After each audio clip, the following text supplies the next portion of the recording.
Ce séminaire qui s'est déroulé jeudi 23 mars 2023 au Salon Congo de l'Hôtel Pullman rend compte de l'aboutissement des travaux de la recherche-action menée sur l'amélioration de la prise en charge des victimes des violences sexuelles dans la province de la Chopo. Il s'agit du programme de lutte contre les violences sexuelles mis en œuvre par l'Agence belge de développement dans le cadre du partenariat bilatéral RDC-Belgique. Écoute-moi bien. N'ose pas le dire. Si tu oses dire ça à ta maman, je te tue. C'est entre toi et moi. Allez, prends cet argent. Garde ça. C'est à toi. Prends ça, Laurent.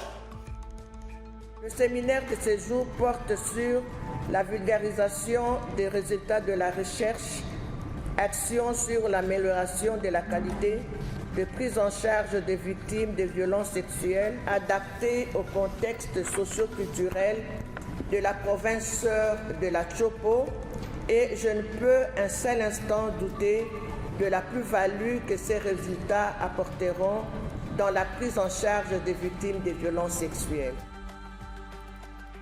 Les constats auxquels on a abouti, certes, sont ceux de la Chopo, mais on a bien vu au cours des échanges avec les acteurs de Kinshasa et d'ailleurs, on se rend compte que ces constats sont tout aussi valables en dehors de la province de la Chopo.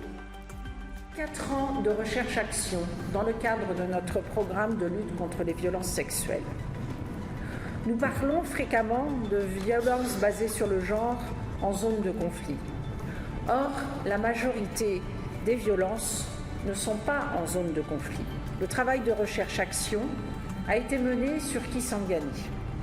Il a abouti à un protocole intégré de prise en charge multisectorielle.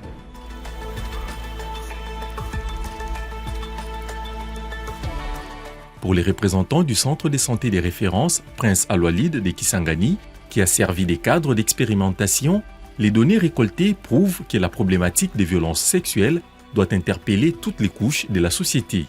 Les participants au séminaire se sont eux aussi exprimés à travers un moment d'interaction riche en enseignements. Tout porte à croire qu'avec la validation de ces protocoles par les gouvernements, la situation de la prise en charge des victimes de violences sexuelles devra s'améliorer sur toute l'étendue de la RDC. Mesdames et messieurs, je vous exhorte donc de vous approprier des résultats de cette recherche-action sur l'amélioration de la qualité de prise en charge des victimes des violences sexuelles, car je crois certainement qu'ils vont booster nos indicateurs de lutte contre les violences sexuelles.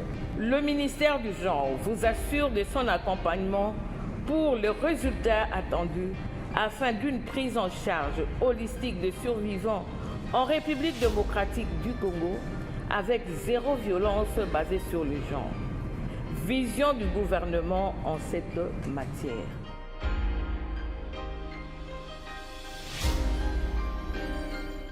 Notre plus grande attente, c'est que les documents que nous avons produits soient des documents de référence pour la révisitation des différents protocoles qui existent aujourd'hui et que cela puisse servir. Donc au-delà des données fondamentales qu'on a pu collecter, il faut que l'aspect action soit mis en œuvre, c'est-à-dire que les prestataires puissent l'utiliser dans leur travail au quotidien et que les survivants de violences basées sur le genre, qui sont les bénéficiaires finaux, puissent en profiter en termes d'amélioration de leur état de bien-être physique, mental et social.